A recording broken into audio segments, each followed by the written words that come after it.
Imagine this. It's the year 1000 CE. Viking longships, sleek and deadly, carve through the waves of the North Atlantic. Instead of turning back to Greenland, Leif Erikson and his fellow Norse explorers push deeper into the unknown land they call Vinland. But this time, they don't just explore, they stay. They build, farm, and expand. What would have happened if the Vikings had successfully colonized America centuries before Columbus? Today, we're diving into this alternate history to see how different our world might look if the Northmen, not the Spanish, had been the first to shape the New World. The Viking advantage. The Norse were no strangers to settlement. By the year 1000, they had already colonized Iceland and Greenland, carving out survival in harsh, unforgiving environments. Their longships could cross open seas, raid with precision, and supply distant outposts. Unlike many medieval Europeans, the Vikings had both the technology and the courage to sail west.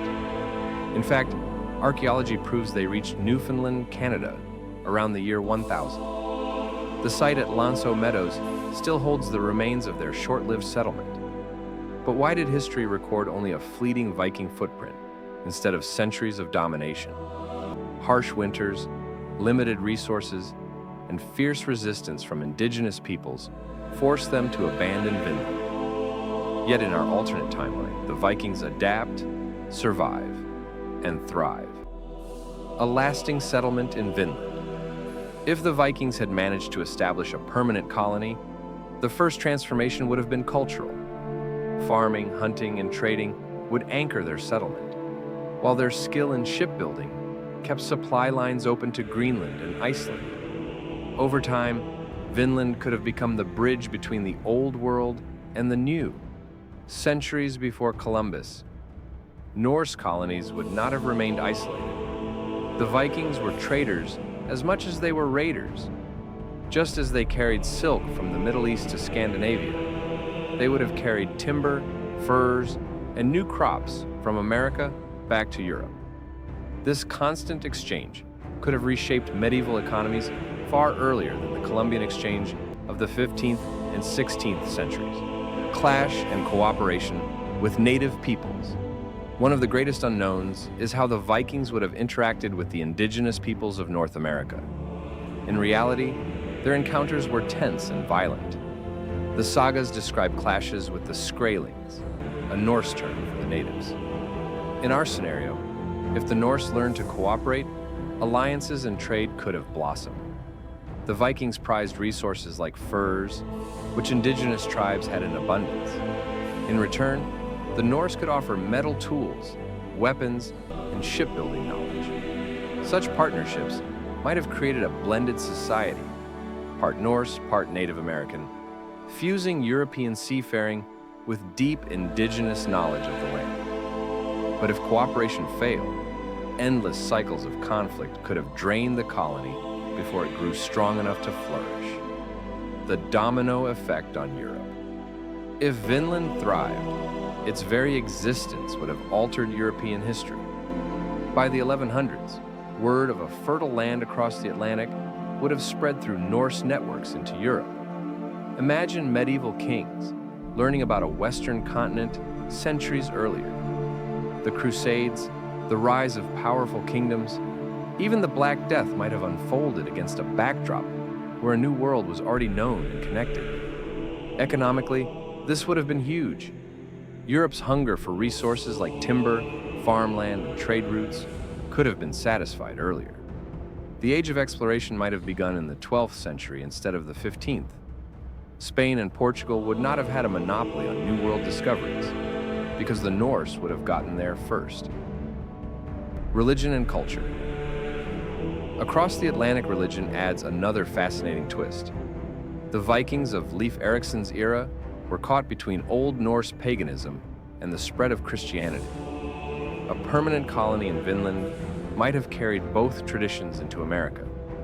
Instead of Spanish missionaries spreading Catholicism centuries later, Norse settlers might have built wooden stave churches alongside pagan shrines. This blending of beliefs could have created a unique spiritual landscape in North America. one where indigenous traditions, Norse mythology, and early Christianity merged. Imagine native stories of thunder gods merging with Thor, or sacred rivers tied to Odin's wisdom. A hybrid culture might have taken root, leaving behind sagas that mixed Old World and New World traditions into something entirely unique: technology and expansion. Technologically, the Vikings had limits. They lacked gunpowder, compasses, and advanced navigation tools. But given centuries to grow, a colony in Vinland could have advanced alongside Europe, and sometimes even ahead of it. Access to American crops like corn and potatoes might have fueled population growth in Europe far earlier, softening the famines that scarred the Middle Ages. Over time, Norse colonies could have spread down the Atlantic coast, pushing into fertile regions of modern-day New England or even the Mississippi River Valley. This would have set up an entirely different balance of power when later Europeans, Spanish, French, and English, arrived. Instead of claiming a new world, they might have faced an already established Norse American civilization. A different age of exploration. If the Vikings had colonized America, Columbus's voyage in 1492 might never have happened. Or if it did, it would have been a rediscovery of land Europeans already knew. The Spanish crown's motivations for exploration, wealth, land, and religious conversion would have been reshaped if rival Norse colonies had been there for centuries. This alternate history might have seen the Americas divided not between Spain, Portugal, and later England and France, but between Norse descendants and later arrivals. By the time of the Renaissance, there might have been an entirely distinct Vinlandic Empire across the Atlantic, blending Viking resilience with native traditions. Global ripple effects. The ripple effects don't stop with Europe and America. If the Vikings had colonized America earlier, the transatlantic slave trade might never have developed in the same way. Norse societies relied less on mass slavery and more on integration and tribute. Without Spain and Portugal controlling the early Americas, the patterns of global trade, colonization, and exploitation could have looked completely different. Even world religions might have taken alternate paths. Christianity could have reached the New World earlier, but without the Spanish Inquisition's intensity. Norse pagan elements might have persisted longer, influencing how faith developed across the Atlantic. And geopolitically, a Norse presence in America could have reshaped competition between Europe and Asia, giving the West a head start on global trade centuries sooner. In reality, the Vikings came tantalizingly close to changing history forever.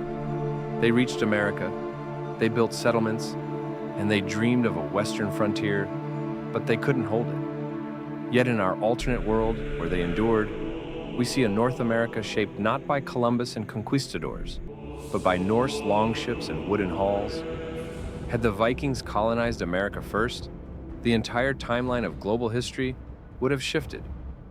Europe's Middle Ages, the Renaissance, the Age of Exploration, even the balance of power in the modern world might look unrecognizable today. History reminds us that sometimes the difference between a footnote and a world-changing event is as fragile as one harsh winter or one failed harvest. The Vikings almost changed history, and if they had succeeded, our world would be living in the echoes of Vinland today.